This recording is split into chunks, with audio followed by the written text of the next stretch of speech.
Olá, nossa parada de hoje é aqui no MUMA, Museu Municipal de Arte, que integra o Portão Cultural aqui em Curitiba. Começa agora o Identidade Paraná.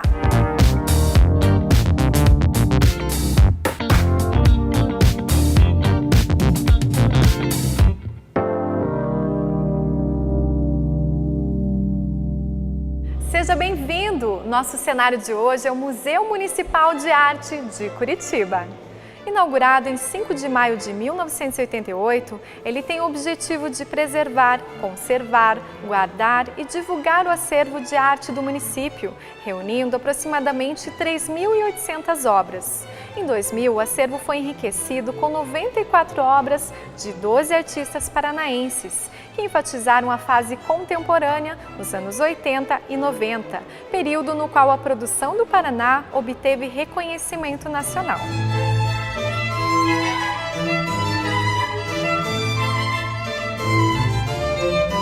Aqui no MUMA você encontra a Sala Célia Neves Lazarotto, que abriga a exposição permanente intitulada Coleção Célia e Poti Lazarotto, com obras do casal. E hoje abre as portas para exposições da Bienal Internacional de Arte Contemporânea de Curitiba. E o MUMA recebe em mais 2 salas exposições temporárias. É mais um espaço cultural aqui da capital paranaense que merece ser visitado. Vale a pena conhecer. E o programa de hoje começa falando da nova montagem do grupo Rumo de Cultura. A peça People vs People está em cartaz e com temporada gratuita. E traz também reflexões sobre as pequenas manipulações do dia a dia. Veja só. Mas você estava na cabeça do presidente durante todo o tempo.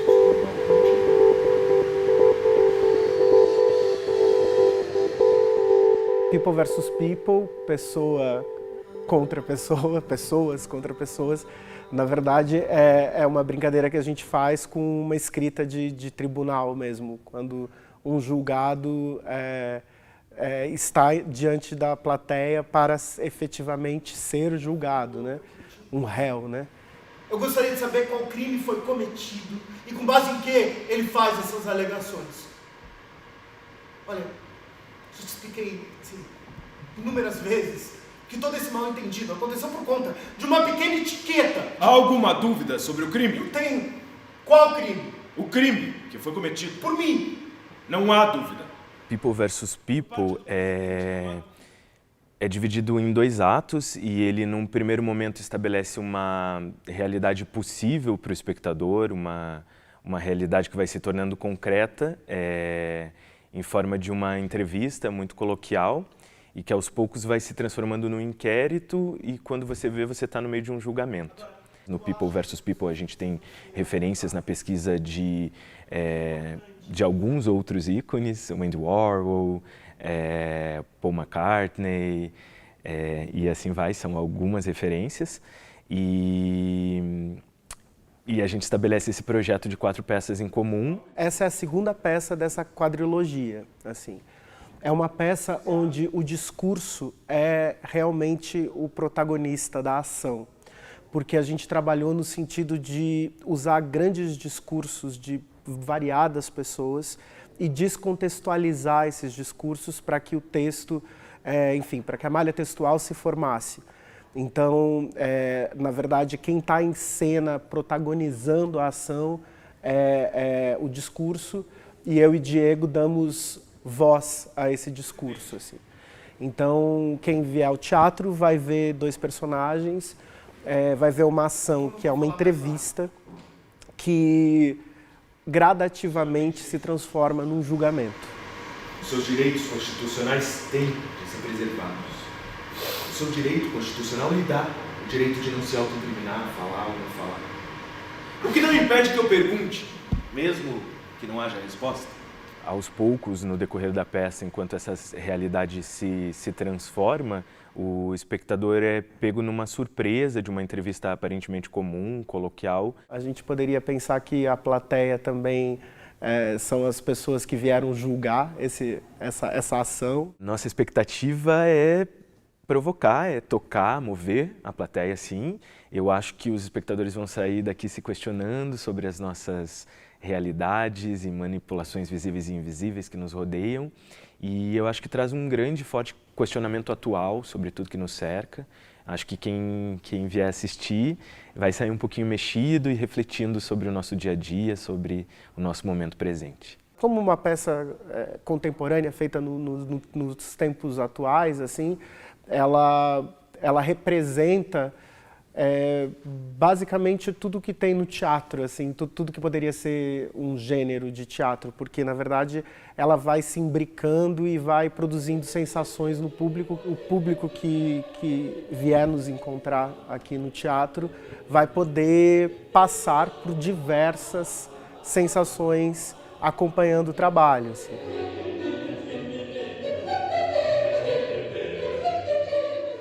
Vamos para um breve intervalo, mas antes, confira as nossas dicas culturais.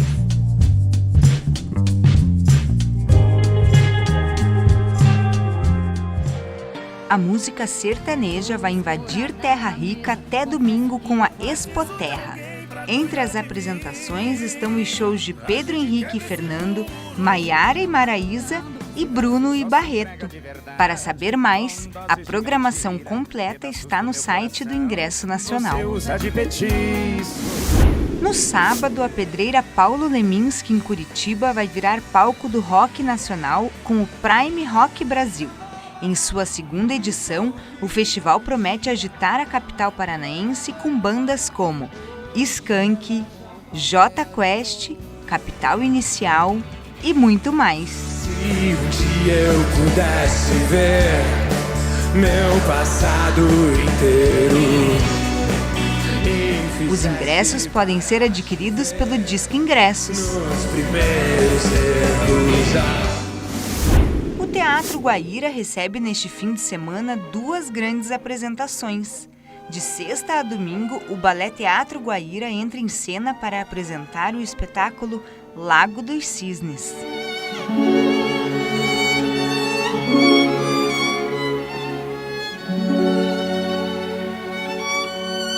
E no domingo, quem se apresenta é a Orquestra Sinfônica do Paraná. Para mais informações, acesse o site do teatro. Nesta sexta e sábado, a cantora Rosiane Santos lança seu primeiro álbum, Fronteiriça, na Alfaiataria, em Curitiba. Ao todo, 10 músicas da cantora em parceria com amigos compõem o disco. Os ingressos custam R$ 30 a inteira e 15 a meia e podem ser adquiridos 1 hora antes do evento.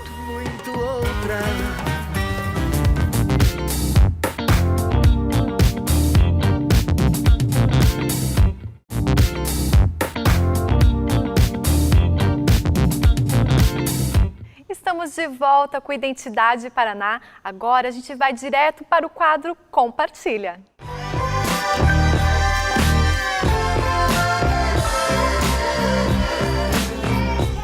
Bom, a minha dica de livro é um livro que se chama Lutar é Crime, de uma escritora pernambucana que se chama Bel Puan, que é maravilhosa. Eu conheci ela pelo Isla das Minas, de Pernambuco. Nesse livro, a Bel escreve poemas que falam sobre racismo, sobre feminismo, sobre causas importantes.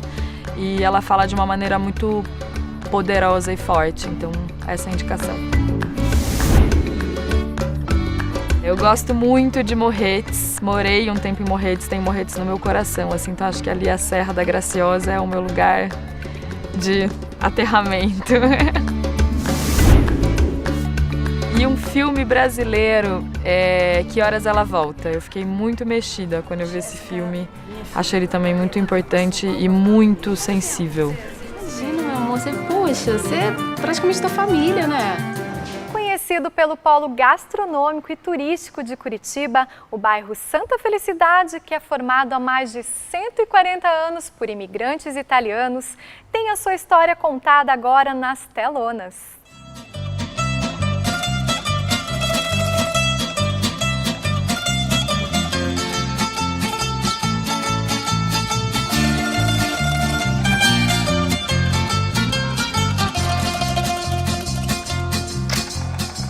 pesquisa da década de 1950 foi o ponto de partida do documentário. Na época, uma professora da Universidade Federal do Paraná e o cineasta tcheco Vladimir Kozak registraram o trabalho de artesãos, agricultores e produtores de vinho de Santa Felicidade, que naquele período era uma colônia distante do centro de Curitiba. Quase 7 décadas depois, o diretor Otávio Zuncan saiu à procura dos mesmos personagens para fazer a ligação entre o passado e o presente do bairro. Esses temas são colocados no documentário com registros etnográficos contemporâneos, ou seja, a gente foi filmar a produção de vinho de algumas das pequenas vinícolas, das pequenas adegas que nós temos no bairro. Então, passamos um período filmando isso, entrevistamos pessoas que lidam com vinho, famílias que, enfim, fizeram do vinho parte dos seus negócios, para além do que se fazia lá nos anos 50, na época que a professora veio para cá, que era basicamente o vinho para o gasto, né? Cada família tinha a sua produção própria de vinho. Então, filmamos esses registros do presente e também utilizamos o material de arquivo em que os participantes, enfim, alguns inclusive participantes daquela pesquisa lá dos anos 50, veem esses filmes, alguns viram os filmes pela primeira vez, então veem esses filmes, identificam elementos ali, explicam um pouco, então o material de arquivo está muito presente no documentário. O documentário Itálicos é composto por 4 partes: a fabricação do vinho vendido no bairro, o trabalho na cestaria e objetos de vime e a gastronomia, em especial a produção de polenta. A polenta é um elemento cultural muito forte também. A professora Altiva já identificava, né, essa referência lá nos anos 50 e no bairro ela se tornou muito célebre porque foi incorporada ao universo dos restaurantes, né, que ali a partir dos anos 40, 50 começam a oferecer, em função do surgimento da Estrada do Cerne, né, que atravessa o bairro, que é a atual Manuel Ribas, começou a demandar alimentação para os motoristas, para os caminhoneiros que por aqui passavam. A polenta foi incorporada aos restaurantes e se tornou uma grande referência do bairro, tanto no universo dos restaurantes quanto no universo das festas populares, que é o que a gente registra, né? A festa da uva, a festa do vinho e da polenta no meio do ano e assim por diante.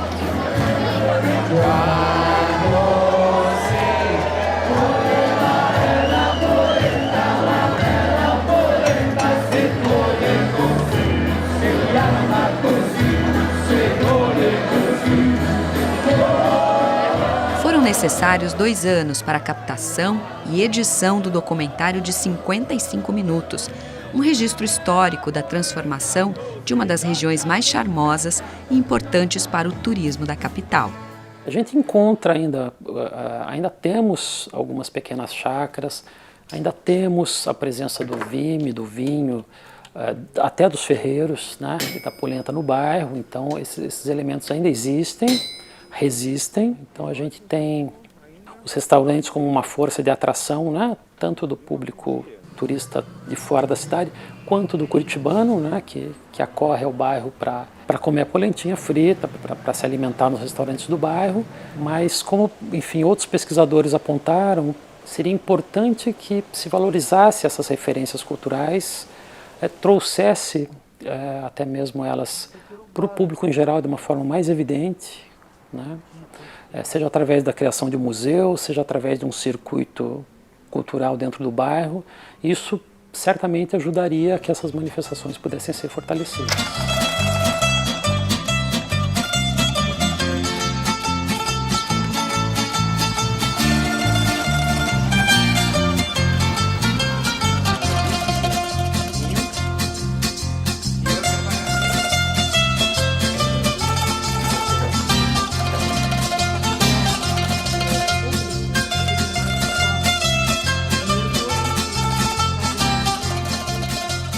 Em 85 anos de história, Londrina se tornou uma das mais prósperas e também uma das mais importantes cidades do Paraná. O principal museu da cidade guarda a memória dessa transformação através de réplicas de construções e também de objetos antigos. A antiga estação ferroviária dos anos 50 hoje abriga o maior museu do norte do Paraná, que veio para cá na década de 1980. O imóvel da prefeitura é administrado pela Universidade Estadual do Paraná e reconta, com a ajuda de objetos e fotos, o passado de uma das principais cidades do estado. Aqui no Museu Histórico de Londrina nós guardamos a história de Londrina, não só de Londrina, mas de todo o norte do Paraná, né? O primeiro nome do museu aqui foi Museu Histórico e Geográfico do Norte do Paraná e hoje atualmente é o Museu Histórico de Londrina. Aqui abrigamos toda a história de Londrina, desde os indígenas até a derrubada das matas, os ranchos de palmito, o primeiro estabelecimento comercial, surgimento das profissões, até o auge do café.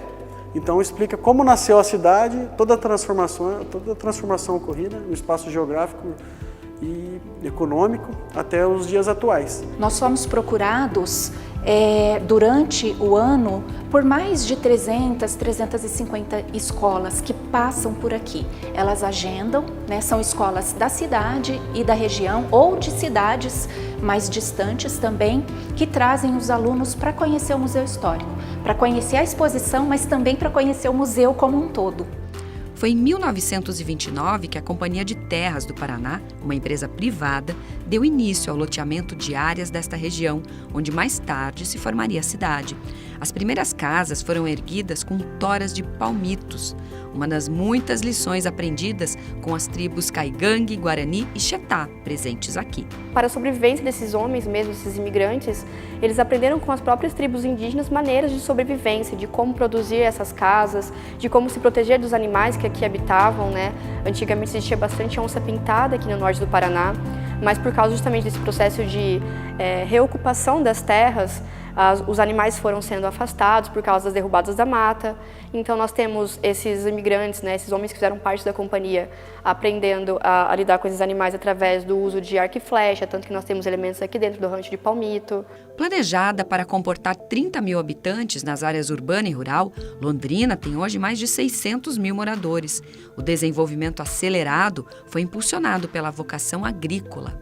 Então a fertilidade da terra, o café e também o período das guerras, que de 39 a 45 nós tivemos a Segunda Guerra Mundial e as pessoas, os imigrantes, assim que chegavam no país, fugindo das perseguições políticas, religiosas, fugindo da própria guerra com a família, e eles chegavam no porto. Para onde que nós vamos?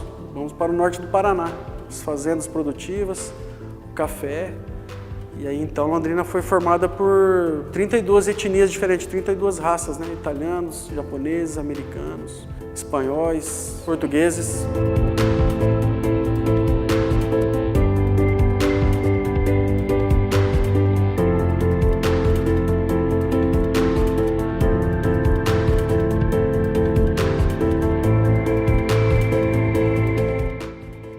No segundo andar funcionam duas áreas essenciais para a memória da cidade. São esta biblioteca com mais de 2.000 títulos e o setor de imagem e som com quase 1 milhão de fotografias que recontam a história da cidade desde a fundação em 1934.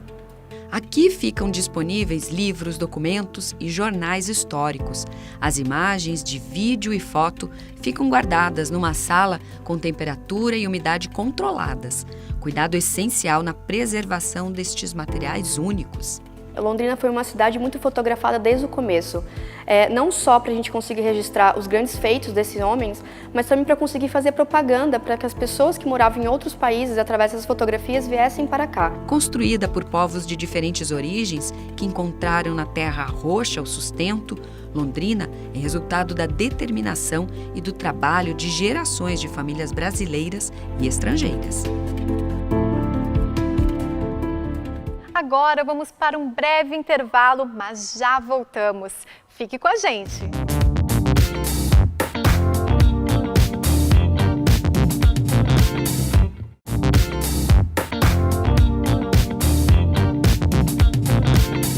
Estamos de volta com Identidade Paraná, hoje aqui no MUMA.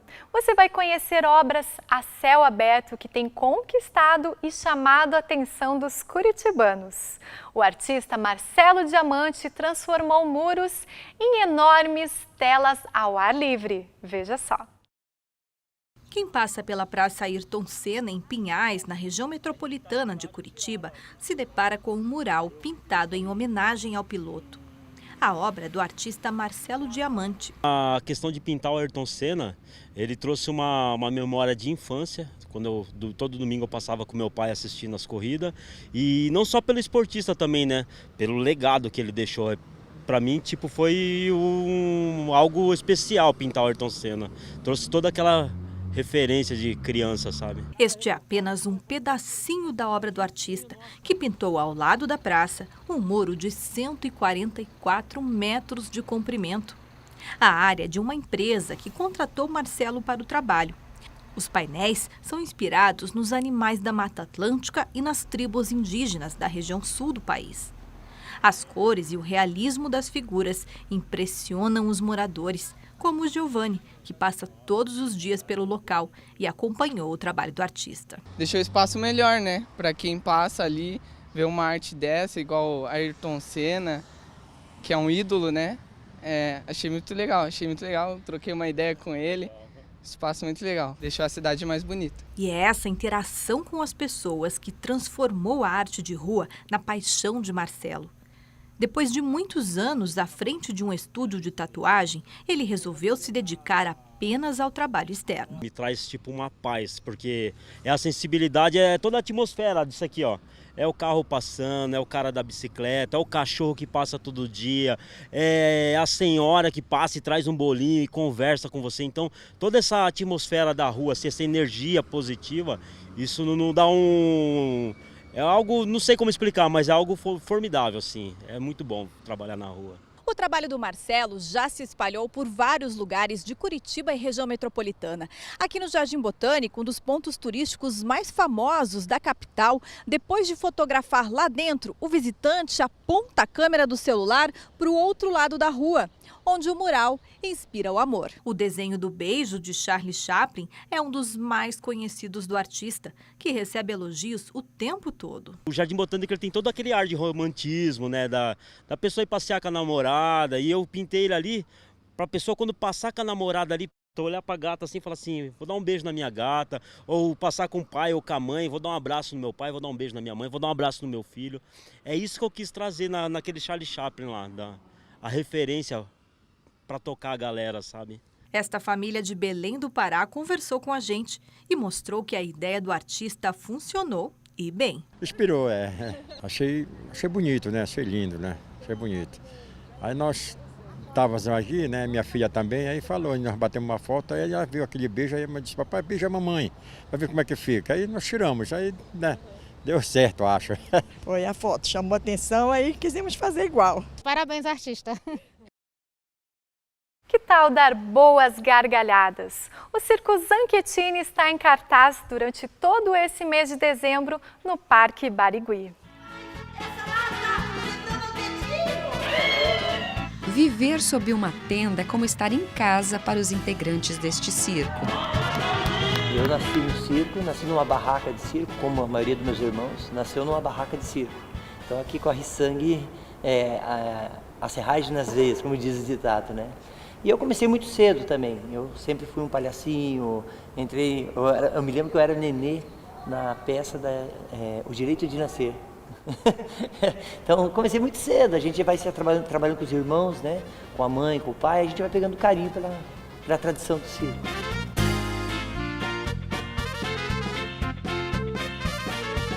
Na nossa vida, todos nós, eu e nós somos em 10 irmãos, nascemos e criamos no circo. Nossos avós já eram de circo. Minha avó Célia Cabral Salgueiro entrou no circo e criou seus filhos todos no picadeiro. E os ensinamentos da nossa mãe nos trouxeram até hoje, né? Com números variados de circo, de solo, acrobacias de ar também, trapézio, essas coisas, tudo aprendemos com nossa mãe e nosso pai. A trupe, com 32 pessoas, viaja com as famílias, maridos, esposas, filhos e netos, parceiros na vida e no picadeiro.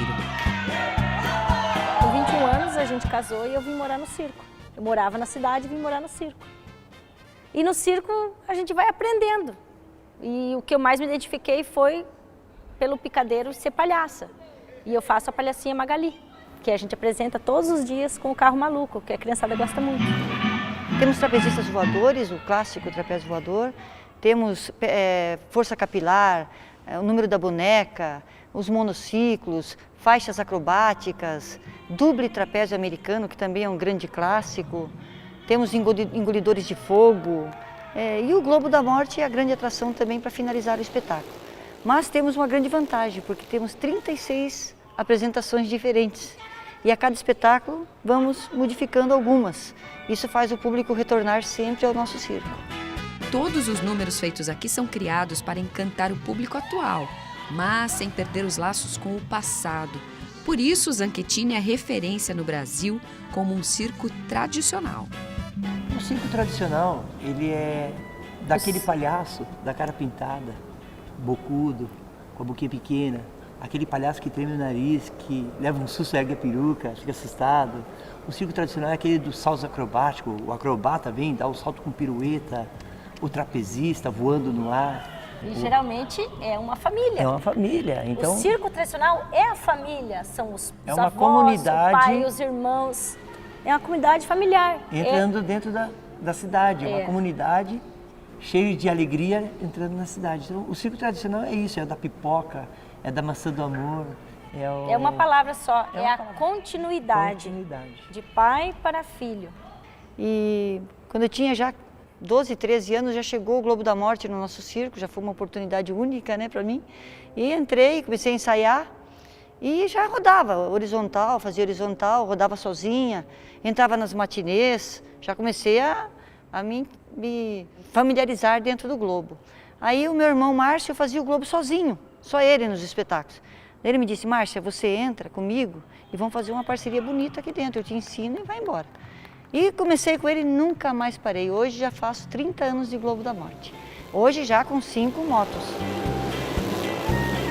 Curitiba é passagem obrigatória para o grupo, que faz deste espaço um lugar mágico, onde crianças e adultos possam se esquecer do mundo lá fora e mergulhar num universo de sonhos onde o impossível parece não existir.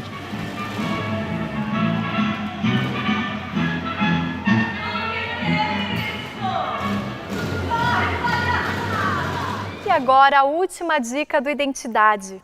Nesse fim de semana acontece o Nhundiaquara Jazz Festival, um dos maiores encontros de música instrumental do Paraná. Em sua 3ª edição, além da programação musical, acontece também oficinas de música e concurso cultural. Programe-se! O Identidade Paraná se despede por aqui. Muito obrigada pela sua companhia. Se você quer rever alguma reportagem, é só acessar no canal do YouTube TV Paraná Turismo. Eu espero você no próximo Identidade Paraná. Até lá!